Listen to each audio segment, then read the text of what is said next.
کہ کیا ہوا؟ کہ میں روزے کی حالت میں بیوی کے پاس چلا گیا. آپ نے کہا اچھا تو غلام آزاد کر. کہ میں غریب بندہ کہاں سے غلام آزاد کروں؟ آپ نے کہا تو پھر 60 مسکینوں کو روٹی کھلا. کہنے کا میں آپ مسکین ہوں، میں کتوں روٹی کھواؤں؟ آپ نے کہا اچھا پھر 60 روزے رکھ. کہنے کا ایک روزے آئے کم کیتا 60 روزے کتوں؟ ایک روزے میں یہ چاند چڑھایا، 60 روزوں میں کیا کروں گا؟ تو آپ بڑا ہنسے. آپ نے کہا اچھا بیٹھ جا. تھوڑی دیر گزری تو ایک صحابی آئے، یا رسول اللہ یہ صدقے کی کھجوریں ہیں. تو آپ نے او بھائی کتنے ہیں؟ جی بیٹھا چوریا، یہ لے جا اور مدینے کے 60 غریبوں کو دے دے. وہ کہنے لگا یا رسول اللہ اللہ کی قسم مدینے میں مجھ سے بڑا غریب کوئی نہیں، تسی یہ نہیں کرو میرا جرمانہ مینوں ہی حلال کرو. تو آپ اتنا ہنسے کہ یہ دانت نظر آنے، یہ داڑے نظر آئے، اتنا ہنسے یہاں تک آخری دانت نظر آنے لگے. آپ نے کہا اچھا بھائی تیرا جرمانہ تینوں ہی حلال کیتا، پر اور کسی واسطے نہیں، صرف تیرے واسطے. تو یہ اوپر نیچے ایسے کام ہوئے تو میرے رب نے کرم کیا کہ چلو تمہارے لیے رات ساری حلال ہے، ہر حلال چیز حلال ہے. سحری کے بعد ختم. تو روزہ کھانے کا ٹائم تبدیل کیا، ایک نماز کا اضافہ کیا، تراویح. وہ چونکہ مشکل ہوتی ہے تو اللہ نے اجر بڑھا دیا. میرے نبی نے خوشخبری سنائی، میری بات دھیان سے سننا، رمضان آنے والا ہے، تراویح آنے والی. تراویح کے ہر سجدے پر 1500 نیکی، 1500 نیکی. یہاں کی سب سے بڑی مسجد کون سی ہے؟ جامعہ اسلامیہ حسنہ کی مسجد والے. 1500 نیکی آپ کو سمجھ میں نہیں آئے گی. ایک چھوٹا سا اشتہار لگا دیں، جو ہماری مسجد میں تراویح پڑے گا اس کو $15 ملیں گے، ہر سجدے پہ $15. اگلے دن تسی دادیاں نہیں چاہ کے لے جاؤ گے، دادیاں تے تہاڈی لڑائی شروع ہو جاؤ. اما تو میرے نال ٹر، دادی تو میرے نال ٹر. میرے نبی کی خوشخبری، 1500 نیکی، 3 سیکنڈ کا سجدہ. ہر سجدے پر جنت میں سرخ یاقوت کا ایک محل جس کے 60,000 سونے چاندی کے دروازے. تجھے ایک گھر لے کے ساری زندگی قرضے لائی رکھ دے ہو نہیں؟ ایک سجدے پر جنت میں اتنا بڑا گھر کہ 60,000 سونے چاندی کے دروازے. ہر سجدے پر جنت میں ایک درخت سونے چاندی کا جس کا نیچے 100 سال گھوڑا دوڑ سکے. ایک روزہ. رمضان کا کبھی سوچا رمضان کا مطلب کیا ہے؟ رمضان کو رمضان کیوں کہتے ہیں؟ اللہ نے 11 مہینوں کے نام عربوں سے رکھوائے اور روزے کے مہینے کا نام خود رکھا قرآن میں، شہر رمضان الذی انزل فیہ القرآن. محرم، صفر، ربیع الاول، ربیع الثانی، جمادی الاولی، جمادی الثانی، رجب، شعبان، شوال، ذوالقعدہ، ذوالحج، یہ عربوں نے نام رکھا. اور رمضان پہلے سے رکھا جا چکا تھا، عربوں سے رکھوایا. رمضان کے لفظ اور روزے میں کیا جوڑ ہے؟ رمضان کہتے ہیں جل جانا. تو اس کو روزے کے ساتھ کیا مناسبت ہے کہ جب کوئی مرد عورت روزہ رکھتا ہے یا رکھتی ہے تو پچھلے 330 دن کے گناہ، آج روزہ رکھا، بھٹی تیار ہو گئی، گناہ ڈال کے جلاؤ، دوسرے دن اور گناہ جلاؤ، تیسرے دن اور گناہ، چوتھے دن اور، 30ویں دن سارے گناہوں کو اللہ تعالیٰ جلا کے راکھ کر کے ایمان والے مرد عورت کو پاک کر کے صاف کر کے آخری رات کہتا ہے جاؤ بخشے بخشائے چلے جاؤ، جاؤ بخشے بخشائے چلے جاؤ. تو میرے نبی تو 2 کھجور پہ روزہ رکھتے تھے. اور ایک بڑا خوبصورت واقعہ ہے رمضان کا، کہیں سے بکرے کی سری پکی ہوئی آ گئی تو آپ بڑے شوق سے کھا رہے تھے، اور ساتھ ارباز بن ساریہ بھی تھے، حضرت علی بھی تھے اور حضرت مقداد بھی تھے، 3-4 آدمی سری کھا رہے تھے. بلال رضی اللہ تعالیٰ عنہ آئے کہ یا رسول اللہ سحری کا ٹائم ختم ہو گیا ہے، میں اذان دینے جا رہا ہوں، آپ کھانا پینا بند فرما دیں. اب میں کہا ٹھیک ہے. وہ باہر چلے گئے، اذان دینے لگے، پھر خیال آیا میں دیکھ لوں کہ آپ نے کھانا چھوڑا کہ نہیں چھوڑا، واپس آئے تو آپ کھا رہے تھے۔ انہوں نے کہا یا رسول اللہ واللہ لقد اصبحت، اللہ کی قسم صبح ہو گئی۔ آپ نے ہاتھ پیچھے کر لیا، کہا ارے بلال نہیں ہوئی تھی، نہیں ہوئی تھی، تیرے قسم کھانے پر اللہ نے پہلے نکال دیا اس کو کہ تیری قسم جھوٹی نہ پڑے۔ حضرت علی نے فرمایا اگر بلال قسم نہ اٹھاتے تو جب تک میرے نبی کھاتے رہتے اللہ صبح کو پیچھے ہٹاتے جاتے۔ دیگ پک رہی تھی، ابو عبیدہ رضی اللہ تعالیٰ عنہ بن جراح وہ دیگ پکا رہے تھے، بکرا۔ آپ نے کہا ابو عبید یہ مجھے بکرے کی دستی پکڑانا، اگلے بازو، آپ کو اگلے بازو کا گوشت پسند تھا، گردن کا گوشت پسند تھا، یہ کمر کی پٹھ کا گوشت آپ کو پسند تھا، دودھ پسند تھا، برنی کھجور پسند تھی، عجوا کھجور پسند تھی، تازہ روٹی پسند تھی۔ آپ یا تازہ کھاتے تھے یا فاقہ، توڑی طرح نہیں 8 دن دے پکا کے فریڈن ٹھوک دے ہو تو کٹ کے گرم کیتی رکھو تو کھاتی رکھو، یا آپ تازہ کھاتے تھے یا فاقہ فرماتے تھے۔ ایک دفعہ فتح مکہ پر ام ہانی کے گھر آپ نے باسی روٹی کھائی، ورنہ آپ نے ہمیشہ تازہ یا فاقہ، یا تازہ یا فاقہ، کبھی جس کھانے پہ رات گزر جاتی اسے نہیں کھاتے تھے۔ تسی ماشاءاللہ 8 راتوں جو کھد دی جاندے۔ ہاں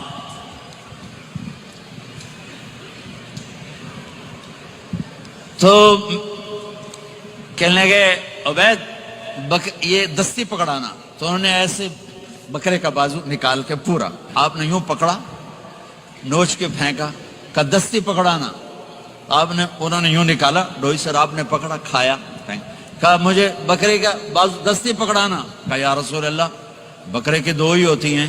آپ نے کہا تیرا بھلا ہو جائے، اگر تو میرے کہنے پہ ڈوئی ڈال دیتا، جب تک میں کہتے رہتا اللہ مجھے نکال کے کھلاتا رہتا، اللہ مجھے نکال کے کھلاتا رہتا۔ اللہ نے رمضان بھیجا ہوا ہے، رمضان آ رہا ہے، اللہ کی رحمتوں کا جنت کے دروازے کھل گئے، جہنم کے دروازے بند ہو گئے، ایک دوسرے کو معاف کر دو، روزے کی حفاظت کرو۔ آپ بہت سے بہن بھائی آئے بیٹھو، لڑے ہوئے ہوگے، ناراض ہوگے، میاں بیوی لڑے ہوئے ہوں گے، بھائی بہنیں لڑی ہوں گی، رمضان آ رہا ہے، تیاری کرو۔ جیسے حج پر جانے سے پہلے معافیاں مانگتے ہو، رمضان سے پہلے بھی ایک دوسرے سے معافی مانگو، ایک دوسرے کو معاف کرو، ایک دوسرے کو درگزر کرو، خود جا کے معافی مانگ لو، اللہ آپ کا مقام اونچا کر دے گا، مرتبہ اونچا کر دے گا۔ آخری رات اللہ تعالیٰ فرماتے ہیں جاؤ، تمہارے رات کی قیام اور دن کے روزے کے بدلے تمہیں سب کو معاف کر دیا، مانگو۔ اور ایک رات اللہ نے شب قدر بنائی جو 1000 راتوں کے برابر کر دی۔ وہ آج آپ کی تو راتیں بڑی چھوٹی ہیں، 5 راتیں جاگ لو، 3 گھنٹے دی بھی نہیں رات ہوندی، تو 5 راتیں جاگ لو، 21 23 25 27 29، ان میں سے ایک رات ضرور شب قدر ہوگی۔ ایک رات کا جاگنا 80 سال کی عبادت سے بڑھیا ہو جائے گا، صرف ایک رات کا جاگنا، ایک رات کا جاگنا۔ ایک شرط ہے، دل میں بغض نہ ہو، نفرت نہ ہو، حقارت نہ ہو، کسی مسلمان کو حقیر نہ جانو، بلکہ کسی انسان کو حقیر نہ جانو، تو آپ کی بندگی اللہ کی بارگاہ میں پہنچ کر آپ کے مقام کو اونچا کر دیں گی۔ تو عبادات میں ایک نماز ہے، پھر ایک روزہ ہے، پھر زکوٰۃ اور حج مالدار لوگوں کا فریضہ ہے، غریبوں کا نہیں ہے، متوسط طبقے کا نہیں ہے۔ تو عبادات کا جو نصاب ہے بڑا مختصر ہے۔ 5 نمازوں پہ کتنا وقت لگتا ہے؟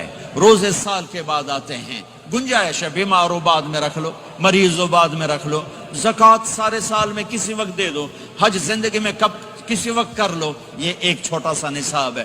دوسرا میرے نبی کی زندگی کا پہلو جسے میں ہائی لائٹ کرنا چاہتا ہوں، جو نمایاں ہے، جو روشن ہے، وہ میرے نبی کی زندگی ہے، وہ میرے نبی کے اخلاق ہیں، وہ میرے نبی کا درگزر ہے، میرے نبی کا پیغام محبت ہے۔ میرے نبی نے فرمایا اسلام کا سب سے مضبوط عمل کیا ہے؟ ایو عروض اسلام اوثق؟ صحابہ نے کہا الصلاۃ، نماز۔ آپ نے کہا نہیں۔ جہاد؟ آپ نے کہا نہیں۔ روزہ؟ آپ نے کہا نہیں۔ حج؟ آپ نے کہا نہیں۔ اسلام کا سب سے مضبوط عمل کیا ہے؟ صحابہ، نماز؟ جی نہیں۔ جہاد نہیں، روزہ نہیں، حج نہیں۔ اچھا یا رسول اللہ پھر کیا ہے؟ سنو غور سے، توجہ سے۔ میرے نبی نے فرمایا اسلام کا سب سے مضبوط عمل آپس میں محبت کرنا ہے، اللہ کے لیے محبت کرنا ہے، اللہ کے لیے محبت کرنا ہے، اللہ کے لیے محبت کرنا ہے۔ اسلام پیغام محبت ہے، میرے نبی کی زندگی محبت کی پوری تصویر ہے، کسی سے نفرت نہیں، بغض اللہ کے لیے، محبت اللہ کے لیے، یہ اسلام کا سب سے مضبوط عمل ہے۔ میرے بھائیوں، میری بہنوں، اب دور دراز جگہ میں ہو، اب آپ یہیں کے جن کے پاس پاسپورٹ ہیں وہ یہیں کے شہری ہیں، یہ آپ کا دیس ہے، یہ آپ کا وطن ہے، اسے محبت سے بھرو۔ پاکستان کی نفرتیں یہاں نہ زندہ کرو، ہندوستان کی نفرتیں، بنگال کی نفرتیں یہاں مت زندہ کرو، آپس میں امت بن کے رہو، مذہب کے نام پہ مت لڑو۔ یورپ میں یہ آگ لگی ہوئی ہے، میں بہت عرصے کے بعد آیا ہوں، مجھے نہیں پتا کہ یہاں مذہبی نفرت ہے یا نہیں ہے، لیکن چونکہ یورپ میں بہت دفعہ جانا ہوتا ہے، ہر سال ہوتا ہے، وہاں یہ جھگڑے، نفرتیں، ہماری مسجد تمہاری مسجد، ان کے پیچھے نماز نہیں، ان کے پیچھے نماز نہیں، یہ تو مسلمان ہی نہیں، یہ تو گستاخ رسول ہیں، یہ وہابی ہیں، یہ کافر ہیں۔ دیکھو میں یہ ہاتھ جوڑتا ہوں، امت بن کے رہو، امت بن کے رہو، مومن بن کے رہو، مسلم بن کے رہو، مومنہ بن کے رہو، مسلمہ بن کے رہو، اختلاف رائے کو برداشت کرو۔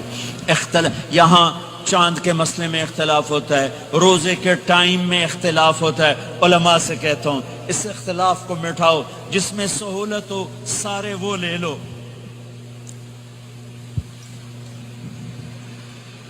امت میں تفریق نہ پیدا کرو۔ یہ علماء کے سامنے ہاتھ جوڑتا ہوں، جس میں امت کو زیادہ سہولت ہو، ما خیر بین امرین الا اختار ایسرہما، دو کام جب میرے نبی کے سامنے تھے، جو مشکل ہوتا تھا چھوڑ دیتے تھے، جو آسان ہوتا تھا لے لیتے تھے۔ تو میرے بھائی بہنوں، یہ مذہب کی نفرت پاکستان میں، بنگلہ دیش میں اور انڈیا میں آگ لگی ہوئی ہے۔ امت بن کے رہو، امت بن کے رہو۔ اگر آپ اور میرا مسائل میں اختلاف ہے تو یہ ہماری محبت کو نہ ختم کرے، ہمارے تعلق کو نہ ختم کرے، ہماری نفرتیں نہ پیدا ہوں۔ اختلاف رائے شروع سے تھا، آج بھی ہے، آئندہ بھی رہے گا، لیکن اللہ کے واسطے، اللہ کے واسطے، اللہ کے واسطے اس کو محبت میں بدلو، اس سے محبت میں بدلو، اس سے محبت میں بدلو۔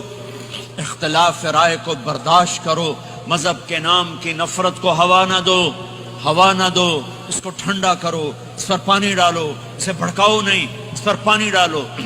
میرے نبی نے عبداللہ بن ابی سے نباہ کر کے دکھا دیا، جو منافقوں کا سردار، باقی منافقوں کا تو کسی کو پتہ نہیں تھا سوائے میرے نبی کے، عبداللہ بن ابی کا منافق ہونا سب کو معلوم تھا، یہ منافق ہے، اور آپ کے پیچھے نمازیں پڑھتا رہا، آپ نے اس کے اپنے ساتھ رکھا، لیکن آپ پانی پی رہے تھے۔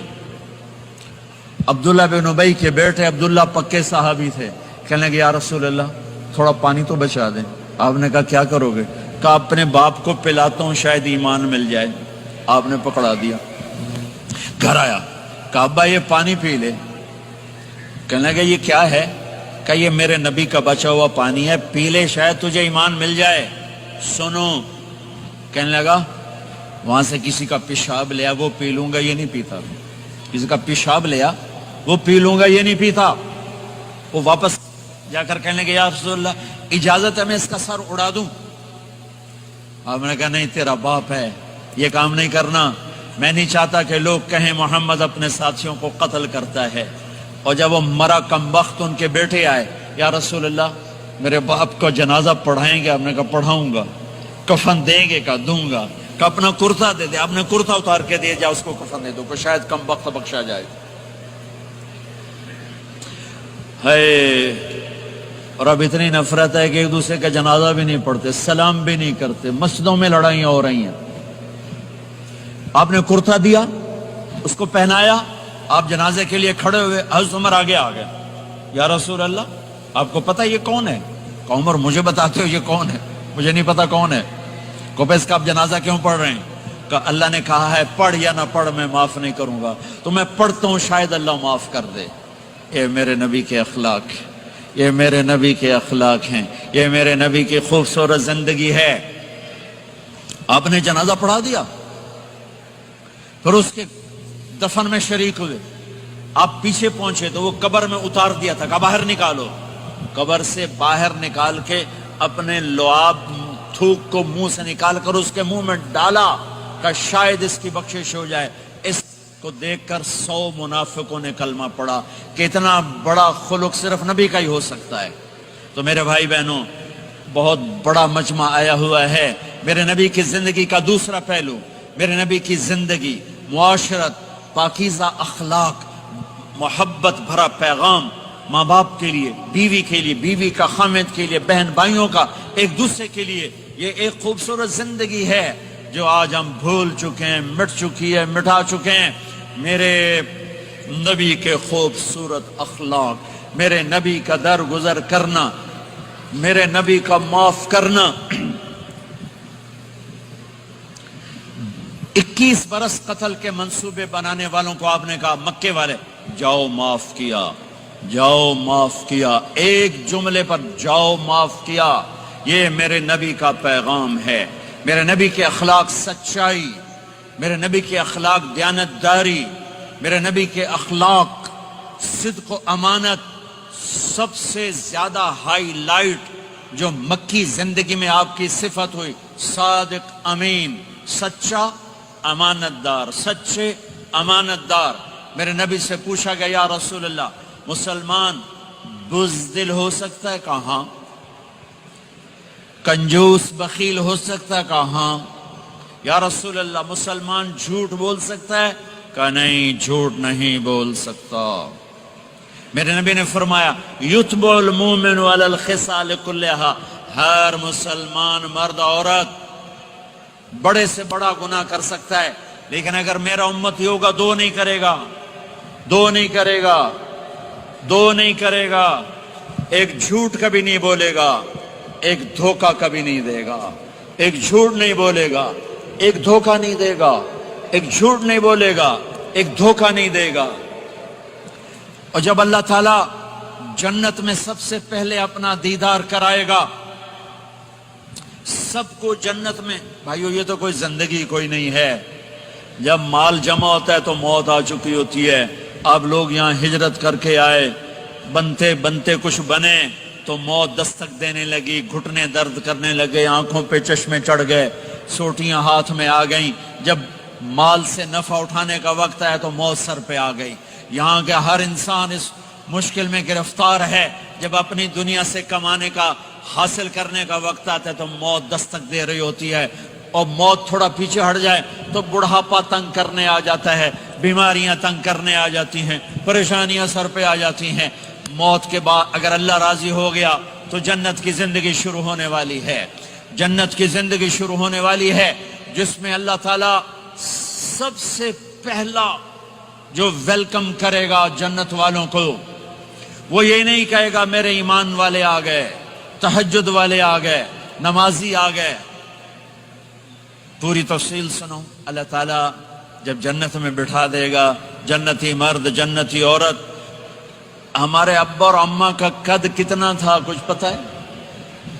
130 فٹ۔ کتنا بھائی؟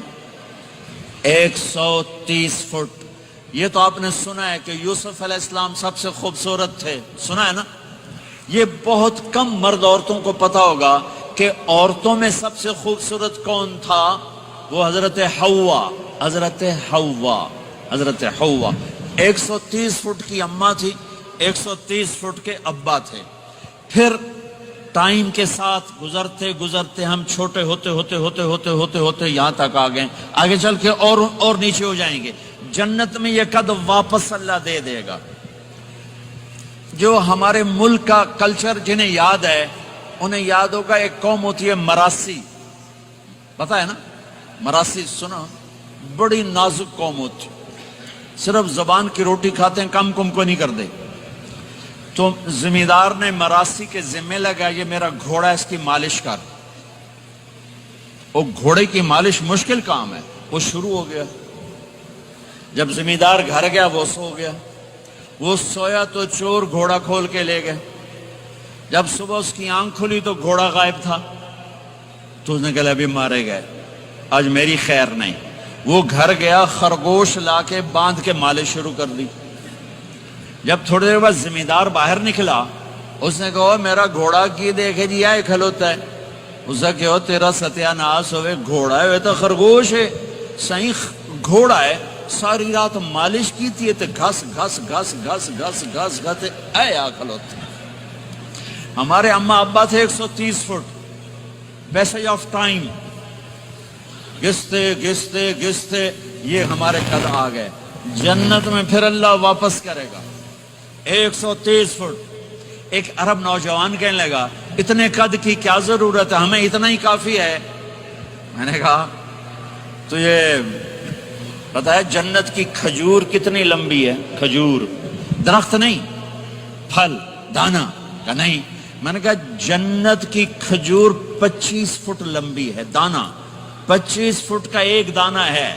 وَتَمْرَتُهَا 12 ذِرَاعًا, تو ہے 5 فٹ, تو کھجور کے نیچے سے گزرا, اوپر سے ایک دانہ تیرے سر کے اوپر گرا, تو تا وچے مر جاؤنا. پھر مسورات سے معذرت کے ساتھ, جنت کی حور کا قد ہے 130 فٹ اور تو گیا 5 فٹ, وہ تو تجھے جیب میں ہی ڈال لے گی. پھر پوچھے میرا ہسبینڈ کدھر گیا؟ اور وہ جو لباس پہنتی ہے, لباس وہ 3 میل کے ریڈیس میں گھومتا ہے. 3 میل, 3 مائل, 3 مائل کے ریڈیس میں اس کا لباس گھومتا ہے. کسی ایک بو جج پا کے انہیں بھول جاؤنی کہ ہسبینڈ گیا کدھر. لہذا تمہیں بھی 130 فٹ کرے گا, ان کو بھی 130 فٹ کرے گا. اور وہ جنت کی لڑکیاں تو پہلے 130 فٹ ہیں. ام سلمہ نے پوچھا یا رسول اللہ, جنت کی عورت کا درجہ بڑا ہے یا ایمان والی عورت کا؟ آپ نے کہا ایمان والی عورت کا. کہ وہ کیوں؟ کہا بصلاتہن وصیامہن وعبادتہن. جنت کی عورت نماز نہیں پڑھتی, ایمان والی عورت نماز پڑھتی ہے. جنت کی عورت روزہ نہیں رکھتی, ایمان والی عورت روزہ رکھتی ہے.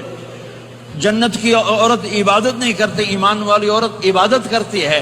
اس کے بدلے میں اللہ تعالیٰ ان کو جنت کی عورتوں سے عالی مقام نصیب فرمائے گا.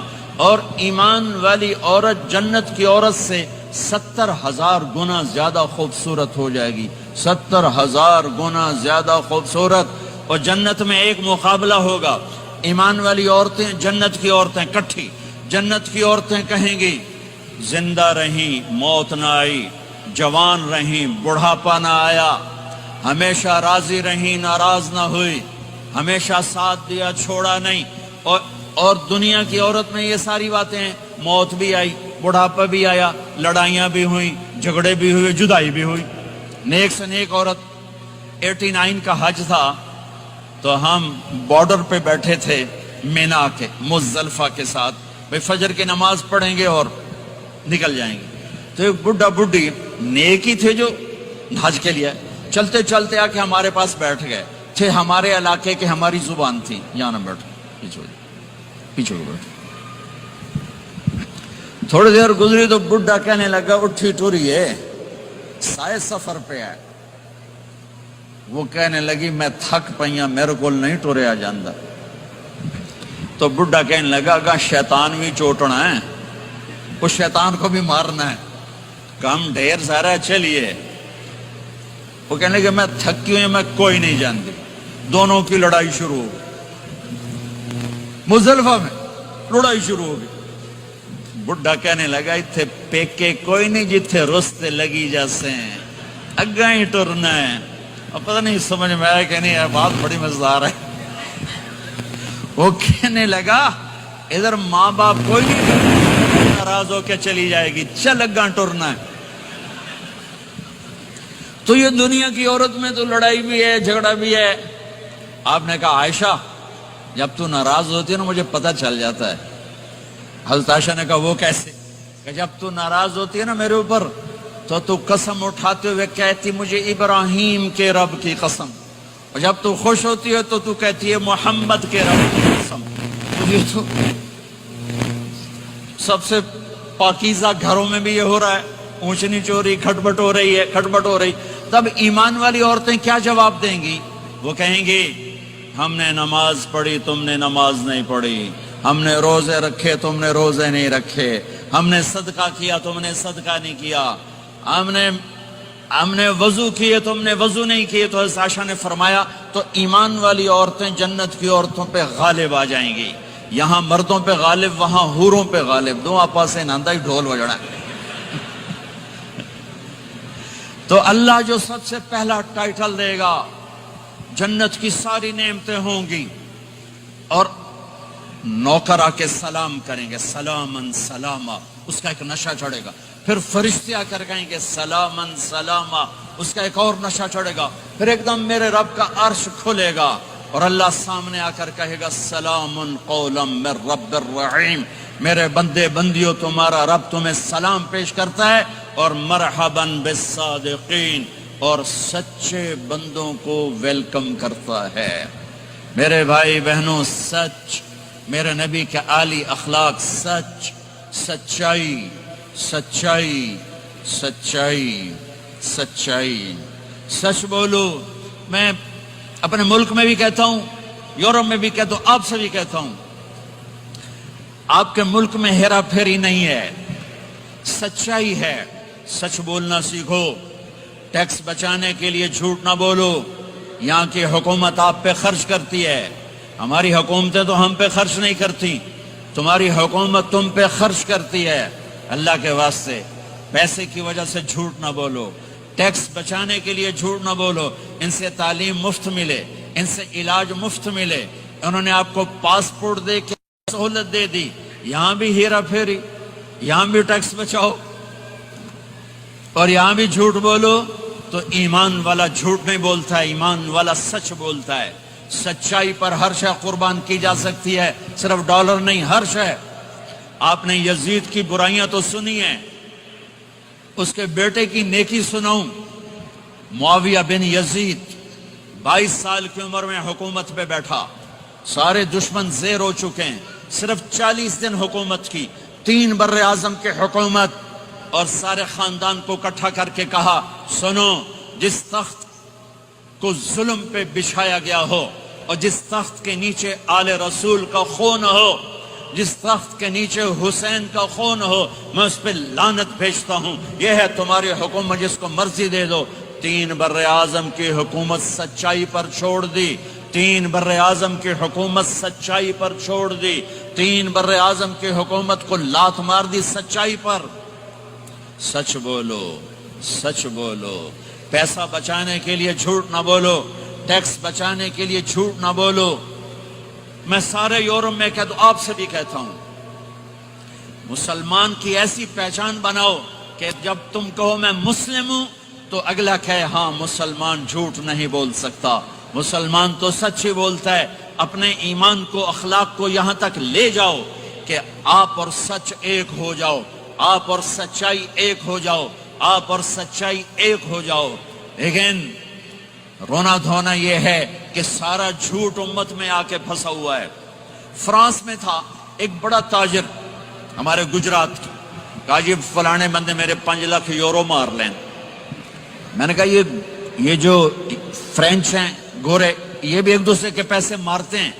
کہنے لگا جی نہیں۔ میں نے کہا کیوں؟ کہ وہ سارا لکھت پڑھت ہوتی ہے، کمپیوٹر ہوتا ہے، مار نہیں سکتے۔ میں نے کہا پھر تم کیوں نہیں لکھت پڑھت کرتے؟ کہا جی پھر ٹیکس دینا پڑتا ہے۔ میں کہا 5 لاکھ دا ٹیکس لگا گیا ہے، اس سے اچھا نہیں تھا تو 2 لاکھ ٹیکس دے لیتا اور تیرا ضمیر بھی زندہ ہوتا اور تو سکھ کی نیند سوتا۔ میرے بھائیوں میں آپ سب سے کہتا ہوں، اپنی اولادوں کے لیے سچائی چھوڑ کے جاؤ، سچائی چھوڑ کے جاؤ، سچائی چھوڑ کے جاؤ۔ سچ ہماری پہچان ہے، سچ ہماری پہچان ہے، سچ ہماری پہچان ہے۔ نیت کرتے ہو؟ نیت کا سچ بولنا ہے، سچ بولنا ہے، جھوٹ نہیں بولنا ہے۔ تمہارے پاس اس ملک کے پیپر ہیں، رہو، پاسپورٹ ہے، رہو۔ اگر پیپر نہیں ہے تو واپس چلے جاؤ۔ یہ خیانت ہے، یہ دھوکہ ہے، یہ فراڈ ہے۔ اور یہاں کی بچیوں کے ساتھ دھوکہ نہ کرو۔ پیپر بنانے کے لیے شادیاں کی، پیپر بنانے کے لیے شادیاں۔ مسلمان دھوکے باز نہیں ہوتا، میرا رب ہر جگہ موجود ہے، خزانے ہر جگہ موجود ہیں، اللہ کے واسطے نہ اسلام کو بدنام کرو، نہ میرے نبی کو بدنام کرو۔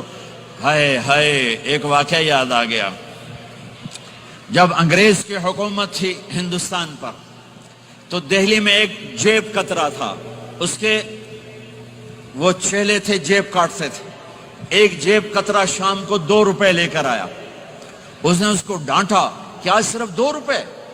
صرف 2 روپے؟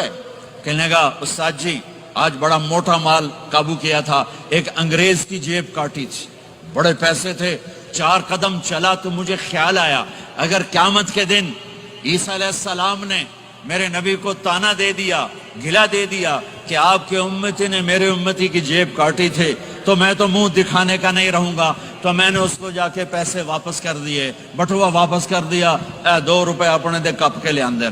تو اس کے استاد نے اس کو 10 روپے انعام دیا کہ یہ تیرا آج کا انعام ہے۔ میرے بھائیو، کہیں عیسیٰ علیہ السلام یہ نہ کہہ دیں ہمارے نبی کو کہ آپ کے امتی نے میری امت کی بچی کو دھوکہ دیا اور فراڈ کیا اور اس کی زندگی کو خراب کیا۔ اللہ کے واسطے، میرے رب کی خدائی ہر جگہ ہے، میرے رب کی شہنشاہی ہر جگہ ہے، تمہارے پاس پیپر ہیں ضرور رہو، بن رہے ہیں ضرور رہو، فراڈ نہ کرو، جعلی کام نہ کرو، جعلی کام نہ کرو، عزت کے ساتھ واپس جاؤ۔ پیپر ہے تو پھر یہ تمہارا ملک ہے، پاسپورٹ ہے یہ تمہارا ملک ہے، یہاں خرچ کرو، صرف مسجدوں پر فکر نہ کرو، اچھے سکول بناؤ، اپنی یونیورسٹیز بناؤ، اپنے کالجز بناؤ، اپنے بچوں کو، تمہارے بچے یہاں کے ہیں، اپنے ملکوں میں جائیدادیں بنانا چھوڑ دو جن کے پاس پاسپورٹ ہے، ورنہ کچھ پیسہ لگے گا جائیداد بنانے پر اور کچھ پیسہ لگے گا پھر اس کو چھڑوانے پر۔